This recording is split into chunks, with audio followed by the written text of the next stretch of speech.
c'est la fragmentation de l'écosystème.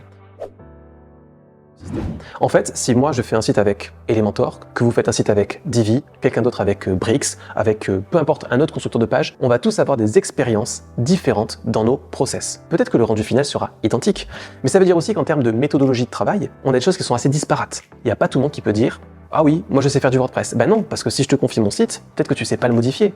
Ou peut-être que ça va être trop douloureux pour toi de réapprendre pour pouvoir le modifier. Et donc cette fragmentation, forcément, ben, elle fait mal. On peut pas se dire « Oui, je sais faire ». Ou tel client qui dit « Bah oui, je suis autonome ».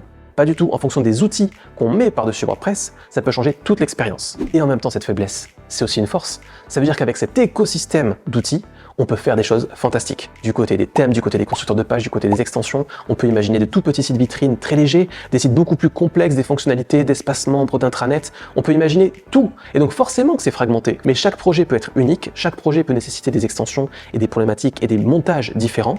Et auquel cas, bah oui, c'est et une force et une faiblesse. Et en plus de ça, si on met le doigt dans l'engrenage, ça va encore plus loin. Parce qu'une fois qu'on a compris qu'il y avait cet assemblage technique, on peut aller au-delà. Certains sites, il faut peut-être travailler beaucoup plus le référencement, pour d'autres beaucoup plus les performances. Et donc là encore, c'est au-delà de la fragmentation d'écosystème, c'est la fragmentation des compétences. On va tous avoir un éventail assez différent les uns des autres. Quelqu'un va être très graphiste et développeur, un autre très copywriter et peut-être référenceur. Et cette diversité, en fait, elle est plus à chérir plutôt qu'à se dire qu'on se ressemble pas.